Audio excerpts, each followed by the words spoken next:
రాత్రికాల ప్రార్థనకు మిమ్మలను ప్రేమపూర్వకంగా ఆహ్వానిస్తున్నాను. ప్రియులారా, ఈ యొక్క 24వ తేదీ సెప్టెంబర్ మాసం 2025 సంవత్సరం బుధవారం దినమంతా కాచి కాపాడినటువంటి దేవాతి దేవునికి కృతజ్ఞతాస్తుతులు చెల్లిస్తూ ప్రార్థించుకుందాం.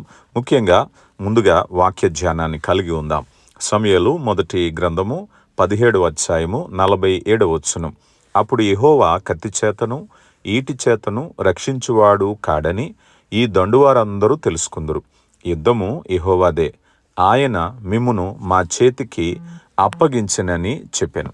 ప్రియులారా, ఈ చదవబడిన వాక్యము ఈ యొక్క సందర్భం మనందరికీ సుపరిచితమైనటువంటిదే. దావీదు గొలియాదుతో యుద్ధానికి వెళుతున్నప్పుడు పలికిన మాట. దావీదు యొక్క నమ్మకాన్ని ఎలా చెప్తున్నారయ్యా అన్నట్లయితే, అయ్యా, యుద్ధము యొక్క ఫలితము కత్తులలో లేదు, ఈటులలో లేదు, భౌతికమైన ఆయుధాల్లో లేదు కానీ దేవుని శక్తి నుంచి వస్తుంది అని తనకున్నటువంటి నమ్మకాన్ని దావీదు ధైర్యంగా ప్రకటిస్తున్నాడు. అంటే కేవలం గొలియాతుతో మాత్రమే కాకుండా అక్కడ చూస్తున్న వారందరికీ కూడా తన యొక్క విశ్వాసాన్ని బలంగా తెలియపరుస్తుంది. ఇది దావీదు యొక్క దేవుని మీద ఉన్నటువంటి లోతైనటువంటి విశ్వాసాన్ని తెలియపరుస్తూ. దావీదు యొక్క విశ్వాసము ఎంత బలమైందయ్యా అన్నట్లయితే, ఇదిగో సైనిక యుద్ధ అనుభవం లేనటువంటి కేవలము గొర్రెల కాపరిగా ఉండేటటువంటి దావీదు ఆ యుద్ధ యొక్క నీతి మీద, లేకపోతే యుద్ధ సంబంధమైన యుక్తుల మీద, ఆయుధాల మీద ఏమాత్రము విశ్వాసము లేదు కానీ తన యొక్క విజయం అనేటువంటిది దేవుని నుంచి వస్తుంది అనేటువంటి నమ్మకాన్ని తెలియపరు. అందుకని వచనములో యుద్ధము యెహోవాదే అనే పదాన్ని ఉపయోగించారు. ప్రియులారా, గమనించండి, మనం కూడా మన జీవితంలో ఏదైనా సాధించాలి అంటే మనం చాలాసార్లు నా జీవితంలో డబ్బు లేదు, నా జీవితంలో చదువు లేదు, సరైన ఉద్యోగం లేదు, నాకు ప్రోత్సహించే వాళ్ళు లేరు, సహకరించే వాళ్ళు లేరు, నా భర్త నా మాట వినట్లేదు, నా భార్య నా మాట వినట్లేదు, పిల్లలు కలిసి రావట్లేదు, ఇలాగ ప్రతిసారి ఎన్నో కారణాలను మనం చూస్తూ ఉంటాం. కానీ వాస్తవానికి నీకు లభించేటువంటి శక్తి లేక నీకు లభించే విజయము ఎక్కడి నుంచి వస్తుందంటే యెహోవా అనుగ్రహించేటటువంటిది. ఇక్కడ దావీదు యొక్క విషయం అదే. కత్తెనో ఈటో కాకుండా, మానవ బలము కాకుండా, సాంకేతికత కాకుండా దేవుని మీద ఆధారపడడం. యుద్ధము ప్రభుదే అంటే దేవుని యొక్క శక్తి అంతిమంగా ఆయన నియంత్రణలోనే ఉంటుంది. మన విజయాన్ని వ్యక్తులు, సందర్భాలు, వస్తువులు కాదు కానీ దేవుడే నిర్ణయిస్తారు అనే ప్రియులారా, నువ్వు నమ్ముతున్నావా? నీ జీవితంలో ఏది కొరవగా ఉన్నా దేవుడు నీ పట్ల కార్యము జరిగించగలడు.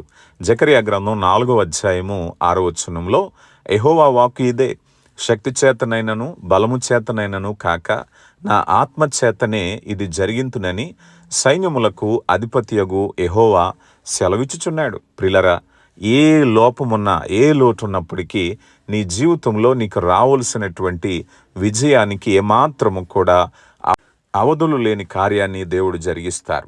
ద్వితీయోపదేశ కాండము 20వ అధ్యాయము 4వ వచనములో, వణకకుడి, వారి ముఖము చూచి బెదరకుడి, మీ కొరకు మీ శత్రువులతో యుద్ధము చేసి మిమ్మును రక్షించువాడు మీ దేవుడైన యెహోవాయే.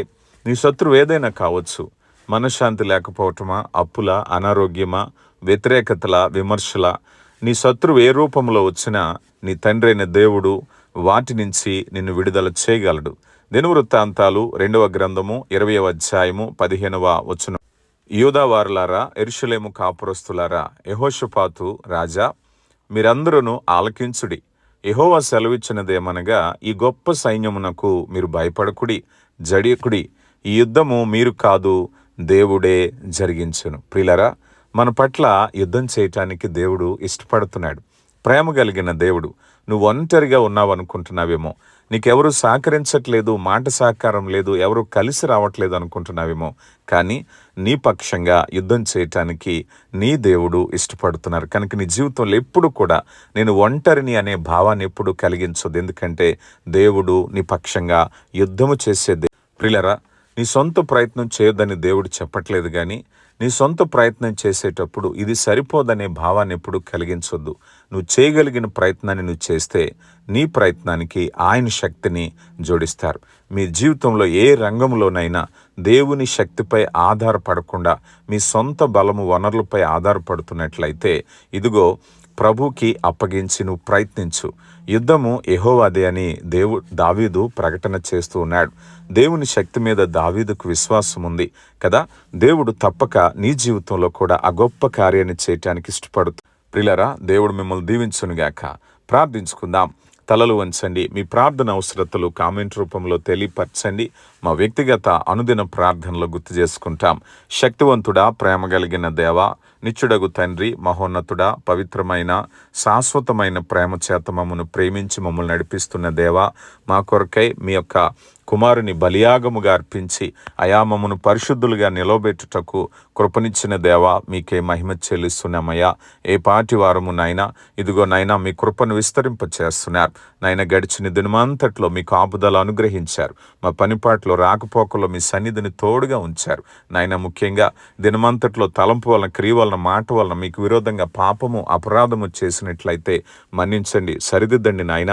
ఇదిగో నాయన, మీరిస్తున్న కాలాలు సమయాలు సద్వినియోగపరుచుకుని కేవలం మా సొంత పనులు మాత్రమే కాకుండా ప్రభువా మీ పని కూడా చేసేవారుగా, మిమ్మల్ని సంతోషపెట్టే బిడ్డలుగా, మీ చిత్తాన్ని జరిగించాలని వివేచన కలిగిన వారుగా ఉండడానికి కృప దయచేయండి అయా. దినమంతా భౌతిక ఆహారాన్ని ఇచ్చారు, ఆత్మీయ ఆహారాన్ని ఇచ్చారు, మీ సన్నిధినిచ్చారు, మీ కాపుదలు అనుగ్రహించారు అయా. మా బిడ్డలు స్కూళ్ళకి, కాలేజీలకు వెళ్ళే వారు క్షేమకరంగా నివాసాలకు చేరుకోవటానికి కృపనిచ్చారు. ప్రేమ కలిగిన దేవా, మీకే మహిమ చెల్లిస్తున్నాం. ముఖ్యంగా దినమంతా కష్టపడినటువంటి బిడ్డలు, ఒళ్ళు అలసిపోయినవాడు అందుగో నాయన మీ కృప చేత నింపండి. బలహీనతను గద్దించండి, అలసటను తొలగించండి. రాత్రికాల సమయంలో బిడ్డలు విశ్రాంతికి ఉపక్రమిస్తుంటుండగా అయా నెమ్మది కలిగిన క్షేమకరమైన పరిస్థితిని అయా, ఎటువంటి పీడకలలు అలసట లేకుండా మీ కృప చేత నింపండి అయా. మారు మనసు రక్షణ ఇంకా ఎవరైతే నిర్లక్ష్యము చేస్తున్నారు అయా, వారి హృదయాలను కదిలించండి. నేడే రక్షణ దినమని వారి రక్షణ పొందటానికి కృప దయచేయండి అయా. ముఖ్యంగా అయా ఇదిగో నాయనా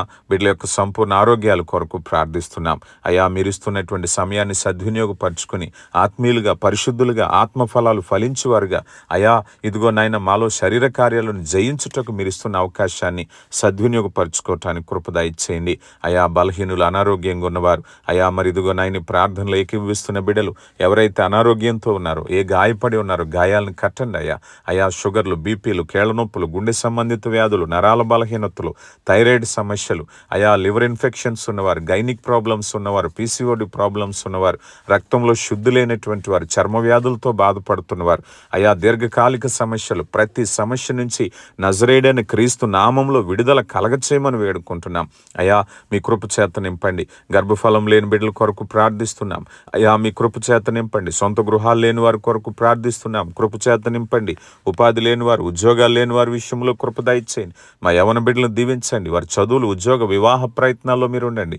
సత్ప్రవర్తన దయచేయండి. యవన ప్రాయంలోనే అయా ఇదిగోనైనా మిమ్మల్ని సొంత రక్షకుడిగా అంగీకరించడానికి కృప దయచేయండి. కుటుంబాల్లో ఆర్థిక రుణభారాలు, అప్పుల భారం నుంచి విడుదల కలగచేయండి. కుటుంబ కలహాల నుంచి విడుదల కలగచేయండి. ప్రేమ కలిగిన దేవా, మీ కృప చేత నింపండి. ఆశ్చర్యకరమైన మీ ప్రేమను బట్టి వందనాలు అయా. మరి అదే విధంగా ఎవరైతే దూర ప్రాంతాలు, దూర దేశాల్లో కుటుంబాలను విడిచి పని నిమిత్తమై ఉంటున్నారు అయా, మీ సన్నిధిని తోడుగా ఉంచండి. వారి పనిపాట్లను దీవించండి. వారికి సంపూర్ణ కాపుదల అనుగ్రహించండి. బిడ్డలు ఎక్కడున్నప్పటికీ ఒకనాటికి సమృద్ధి అయిన ఆశీర్వాదాలతో వారి బిడ్డలను, కుటుంబాలను చేరుకోవటానికి కృప దయచేయమని వేడుకుంటున్నాం. ప్రేమ కలిగిన దేవా, మీ కృపను బట్టి కార్యము జరిగిస్తున్న దేవా, మీకే మహిమ చెల్లిస్తున్నాం. మా పరిచర్యను దీవించండి. ఆత్మల రక్షణ కొరకు చేస్తున్న నాయనా ప్రార్థన ఆలకించండి నా తండ్రి. ఇదిగో నాయనా వాక్యం వెదజల్లుతుంటుండగా అనేకులకు చేరుకోవటానికి కృప దయచేయండి. ప్రేమ కలిగిన ఈ రాత్రికాల సమయంలో మీ ఆదరణతో కూడినటువంటి వాగ్దానము నాయనా మరి చక్కని మాటలు మాకు అనుగ్రహించినందుకు మహిమ చెల్లిస్తున్నాం. ప్రేమ కలిగిన దేవా, ఈ రీతిగా బిడ్డల యొక్క ప్రతి ఒక్క పనిపాట్లను దీవించండి. ఉద్యోగాల్లో నాయనా మరి వ్యవసాయాల్లో పనిపాట్లో ఉన్నటువంటి బిడ్డలకు రెక్కల కష్టాన్ని దీవించండి అయా. మీ కృప చేత నింపండి నా తండ్రి. ఆశ్చర్యకరమైన మీ ప్రేమను బట్టి ఇదిగో నాయన బిడ్డలను దీవించి మీ కృపలో బలపరిచి మీ ఉన్నతమైన ఆశీర్వాదాలకు పాత్రలుగా ఎంచమని క్రీస్తు నామములో అడిగి వేడుకొంచున్నాం తండ్రి. ఆమేన్.